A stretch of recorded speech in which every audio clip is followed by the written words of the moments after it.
today we're going to talk about in this video why it is that 90% of goals and New Year's resolutions fail.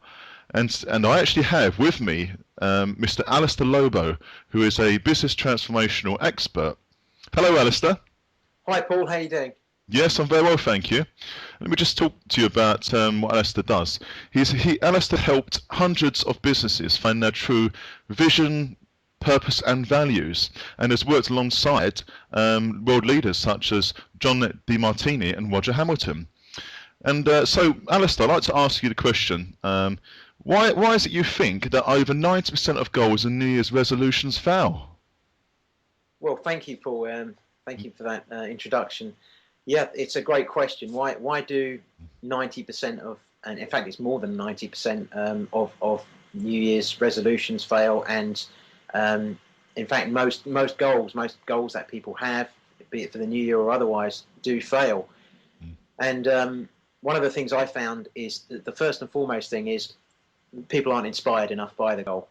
Yes. That's number one.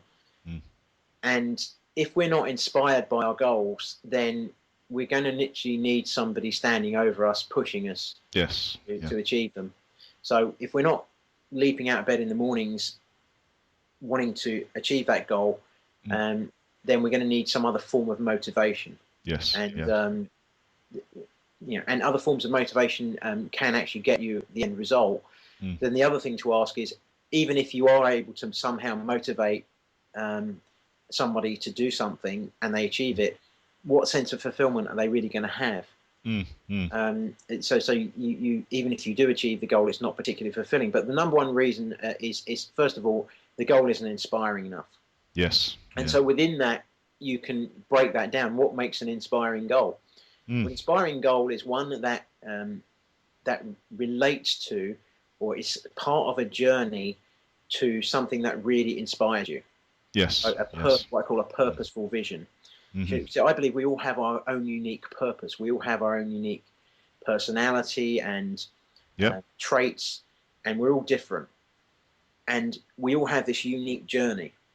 And when we have a vision for what we want to achieve on that journey, or a vision of who we want to be on that journey, even more important, the kind of person we want to be, then when we pick a goal, when we focus on that, and then only after getting clarity about that do we then decide to choose a goal, then we end up with different goals and a different energy towards those goals.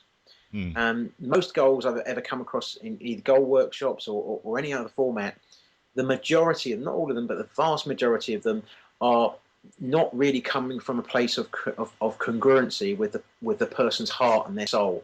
They're not congruent with that person's inner core. And if you're not in alignment, if your goals aren't in alignment with your inner core, then you're not going to be inspired by them. And if you do achieve them, which it's going to be far less likely that you'll achieve them, but some people, despite that, still manage to achieve certain goals they set themselves, they're not particularly fulfilled by those goals. And I understand. I've met many people who've come to me and said, "Oh, Alistair, I've achieved all these amazing things, and I'm totally uninspired and unfulfilled by them." And so, I've worked with a lot of high achievers and seen that. I've also worked with homeless people who say, "I've got no vision for my life. That's why I've ended up homeless. I've got no dream, no vision." So, kind of, we need to have a dream, and we need to take action on it. And the thing that's more important than anything. And all the goal is a tool for helping us achieve our vision. Yes. And most people think the goal is the end result. They think the goal is the end game. They think when they get the goal, they'll be fulfilled. It doesn't happen that way. Certainly not in my experience of working with hundreds of people. It's not how it pans out. When we have a vision and a dream, and we aspire towards that vision and dream, and it's purposeful because we know it's purposeful because it inspires us. We want to get out of bed and do it. And we're not necessarily motivated by material things or power or things like that. We're inspired by making a difference, and we're inspired because we love to do it. Exactly. That's what a goal is. Simply a tool for that journey. It's no more than that. And so the reason that most goals fail is people don't get that. They don't understand that a goal is not what our life's about. Goals are simply tools. And they're great tools and they're useful tools, but they're just tools. Yes. Yeah.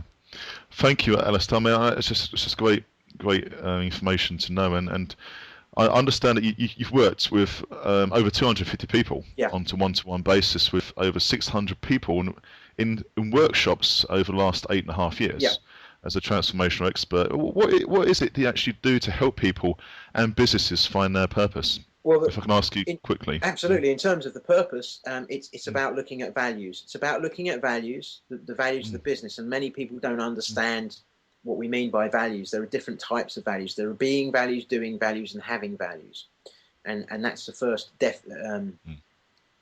first way that we have to look at values before we start to look at it further.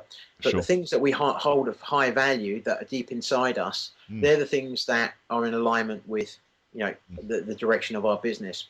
Steve Jobs of Apple, his inner core was really much about style and innovation. He believed his highest values were about style and innovation, and that's what he brought to the party at Apple, and that's what drove that business. Sure. Yes, he was creative. He was an incredible innovator. And he had lots of values, but the two that kept coming out are too high, and he even stated them themselves. Apple is about style and innovation. And so when you kind of get that, that's the key to unlocking a purpose for a business. For a person, there's a bit more to it. We need to look at voids. For both a person and a business, the leaders of that business and the individual need to be guided by their own intuition. Yes. Yeah. And that's really, really essential. And then it's about having an action plan. And that's the other thing. I believe in going up in the clouds and doing all that fluffy stuff. I think it's vitally important. But I think we also have to ground that energy, and we have to actually make an action plan that works and actually say, okay, this is our inspiring vision and dream. What's the action plan? And for an action plan to work, invariably most goals also fail because of the lack of action. And the lack of action, just to finish this call, is about three things. It's about building new behaviors, and to build those new behaviors, we have to go on a journey, a three-step journey.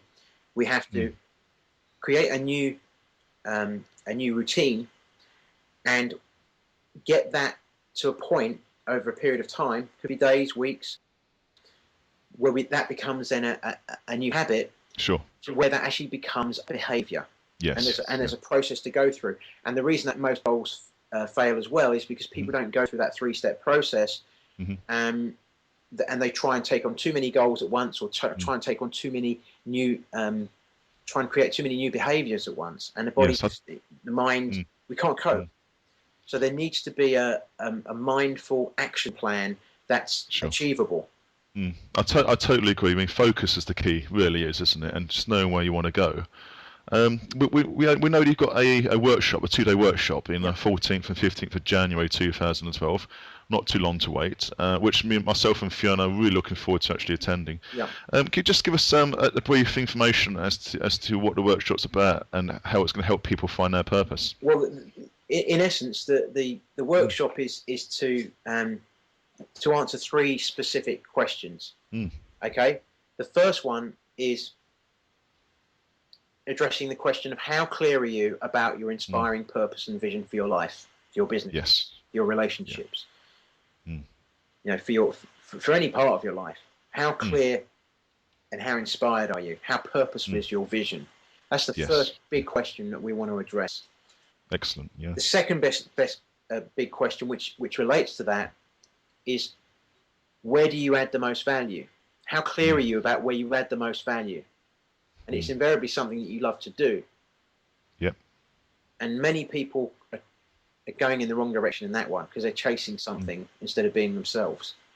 And the greatest value is always in who we truly are. That's where we can offer the most value to the world.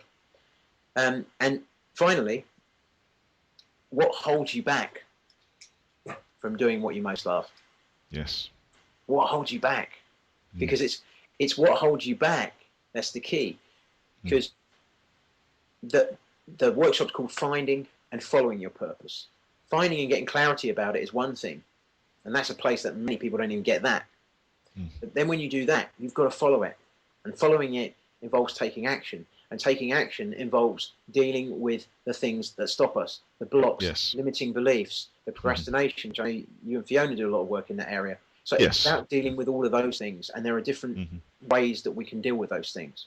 So that's really what the whole workshop's about. It's about going away from that workshop with a vision, a purposeful vision for the rest of your life, and an action plan, and some key goals that are really meaningful and are going to be fulfilling and inspiring to achieve.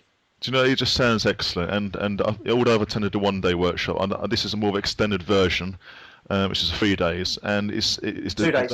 Yeah, 2 days. Apologise, and it's fantastic value. I mean, it's something we were looking forward to, and we'd like to really share this with as many people as possible, because we really did enjoy the course, and we wish that people to experience the same.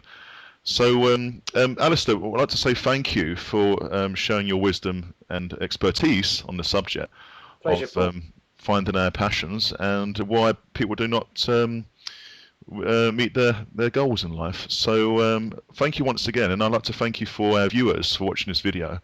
And if you want to find out more about Alistair's